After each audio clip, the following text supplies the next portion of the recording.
Ahmad Suryani atau AS 50 tahun, warga desa Tinggiran Baru, Kecamatan Mekarsari, Kabupaten Barito Kuala, Kalimantan Selatan, yang diketahui sebagai seorang Habib tertangkap di rumahnya tanpa perlawanan.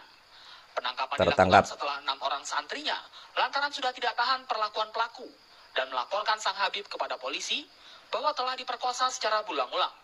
Perbuatan tersebut dilakukan pelaku sejak tahun 2010 lalu. Secara bergiliran kepada jamaah maupun santrinya. Di hadapan polisi, pelaku mengakui semua perbuatannya. Para korban secara bergiliran dipaksa melayani nafsu bejat pelaku di rumahnya maupun di rumah santrinya. Dari keterangan polisi, modus pelaku melakukan pencabulan kepada santrinya karena berhubungan badan salah satu syarat untuk mempertebal keimanan kepada Sang Pencipta. Namun akibat perbuatan mempertebal keimanan, coba Anda bayangkan, agama dibuat mainan seperti ini. Pelaku, salah satu santrinya kini hamil dan dinikahkan dengan santri pria. Modusnya Habib ini awal mulanya adalah menyampaikan kepada para santri atau muridnya bahwasanya untuk mempertebal keimanannya kepada Sang Pencipta antara itu. Ada yang hamil ya? Ya, ada yang hamil. Yang hamil. Kebetulan juga dinikahkan dengan jamaah laki-laki oleh Ahmad Suryani. Peristiwa ini terjadi di Kalimantan Selatan. Ini menjadi pembelajaran bagi kita semua, seluruh masyarakat di Indonesia. Jadi sekarang kita melihat bahwa habaib adalah manusia biasa. Artinya, ketika dulu orang Indonesia, orang Nusantara menganggap habaib adalah dzurriyyah Nabi, itu adalah sebuah anggapan yang tidak tepat. Tapi semua itu bisa dimaklumi karena dulu orang menganggap bahwa habaib adalah dzurriyyah Nabi. Mungkin karena terlalu husnudzon. Kemudian juga mungkin belum ada yang namanya tes DNA. Nah sekarang kalau sudah ada tes DNA tersebut, artinya yang namanya husnudzon sudah tidak berlaku lagi. Karena dalam tes DNA sudah jelas bahwa Habib haplogrupnya G. G itu tidak nyambung ke Kanjeng Nabi, tapi nyambungnya ke Yahudi. Dan di sini kembali ke video awal tadi tentang berita asusila tadi yang dilakukan oleh seorang Habib yang mendoktrin santrinya melakukan hal tak senonoh dengan alasan untuk mempertebal keimanan. Ini adalah sebuah doktrin yang sangat menyesatkan dan sangat merusak Islam itu sendiri. Namun pertanyaannya, kenapa sih orang di Indonesia masih ada yang percaya omongan Habib? Kalau dulu mungkin orang percaya kepada mereka, itu karena mereka ini dianggap sebagai cucu Nabi. Nah sekarang kalau sudah terungkap faktanya bahwa para habaib bukanlah dzurriyyah Nabi, harusnya orang di Indonesia, orang Nusantara sudah tidak lagi percaya terhadap para Ba'alawi ini. Karena sekarang tentang polemik nasab ini bukannya makin menyempit tapi justru makin meluas. Dulu yang dibahas itu cuma persoalan nasab, yakni nasab Ba'alawi yang dulu mereka sering mengaku sebagai cucu Nabi, ternyata semua itu tidak terkonfirmasi. Artinya pengakuan mereka bisa dikatakan batal.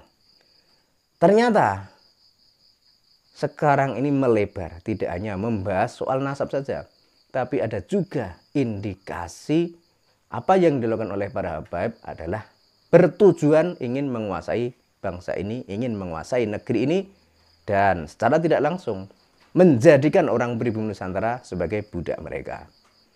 Kita lihat bagaimana sikap mereka terhadap orang pribumi Nusantara. Dan juga tentang apa yang sering mereka lakukan dalam ceramah-ceramah mereka. Misalnya, Rizik Syihab sering dalam ceramahnya mengucapkan kata-kata kotor, kata-kata kasar.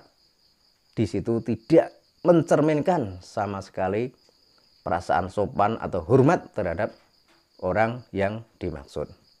Bahkan terhadap presiden sekalipun, dengan terang-terangan dia pernah bilang presiden goblok, presiden banci, dan lain sebagainya. Itu terhadap seorang pemimpin negara. Ini berarti betapa Habib itu punya perasaan yang sombong, yang tinggi hati. Bahkan seorang presiden pun, karena presiden ini adalah orang pribumi, tetap dianggap rendah oleh mereka. Ini adalah sebuah penjajahan gaya baru yang harus disadari oleh seluruh masyarakat di negeri ini. Kemudian berikutnya juga, ada juga indikasi pengkaburan sejarah leluhur Nusantara. Nah, ini juga sangat berbahaya. Karena faktanya dulu yang berjuang membela bangsa ini, yang berjuang melepaskan negeri kita dari penjajahan adalah orang Nusantara.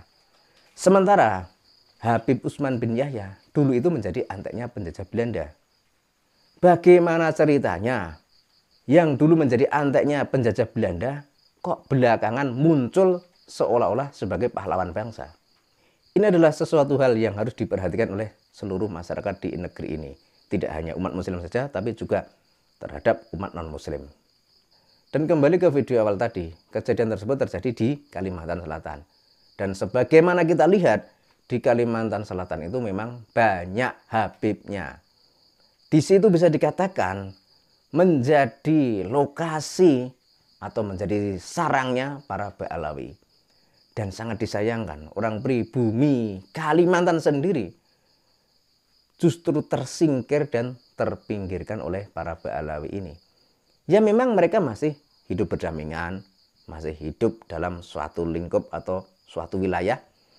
Tapi perlakuan orang pribumi Nusantara terhadap para Ba'alawi ini sudah menunjukkan kasta-kasta yang seharusnya tidak ada. Jadi ada istilah muhibin, ada istilah habib.